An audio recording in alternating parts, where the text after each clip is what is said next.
Hey friends, so in this section, we will now discover that what is the microservices architecture.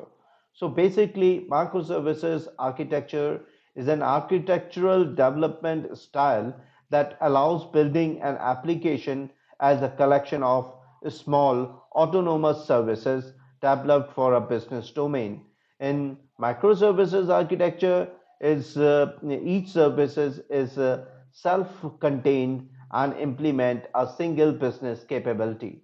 So if you see that previously, if we have this diagram, then we can easily explore that. Suppose that there are one microservices which is having the search, payment, and review and rating system of an e-commerce application.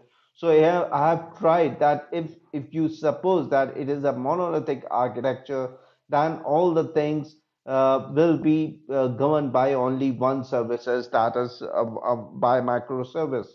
But if we have different of microservices, instead that we have one microservices for search, others microservices for payment, and other microservices for rating and reviews, then we can have a better approach like this, which our architecture says that that there should be an identity provider which goes through an API gateway. This API gateway is nothing. This is a microservice, and from this API gateway, there is a remote services which is fetching to all other channels of service discovery and management.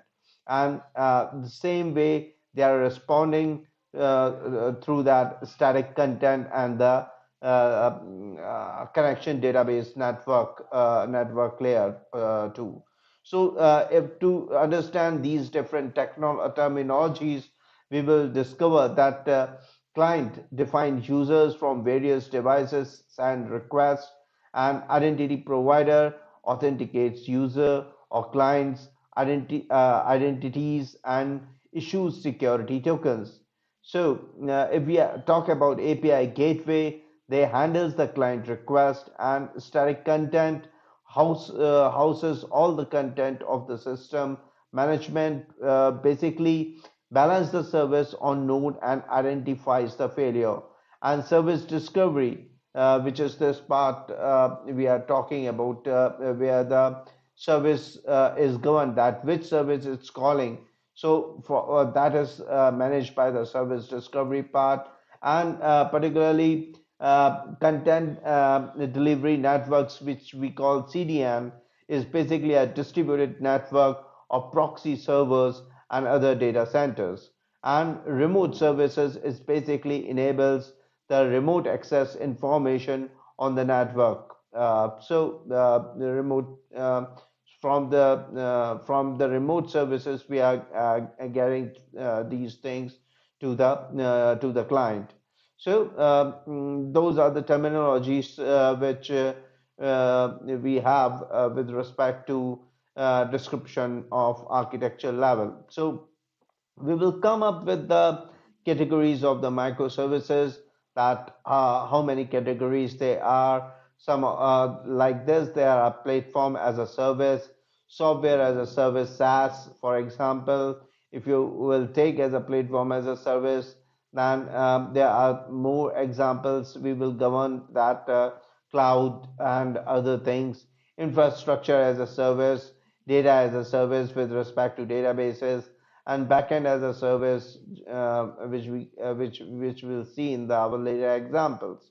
So to turn this on, let us first try to develop one microservices, and then we can more go grounded towards the other scenarios, that how we have the platform as a service, software as a service, and other categories, which will be I will be describing in detail to you.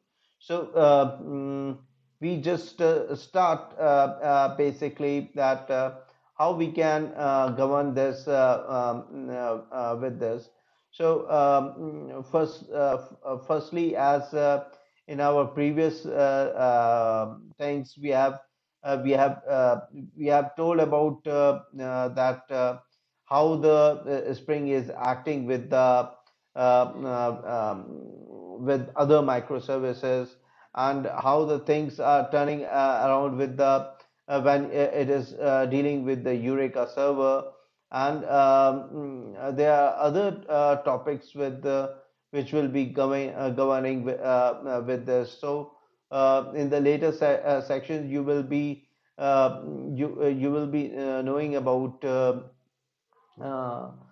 that how they are having with different Spring Cloud with different config servers, and Netflix Discovery Server, or Counseling Service Discovery, and Hitrix server. So let's start one by one so that we can take more information in this. So basically, if we are dealing about the principles, then I was telling about that single responsibility principle. So which is one of the major principle of microservices, which it follows.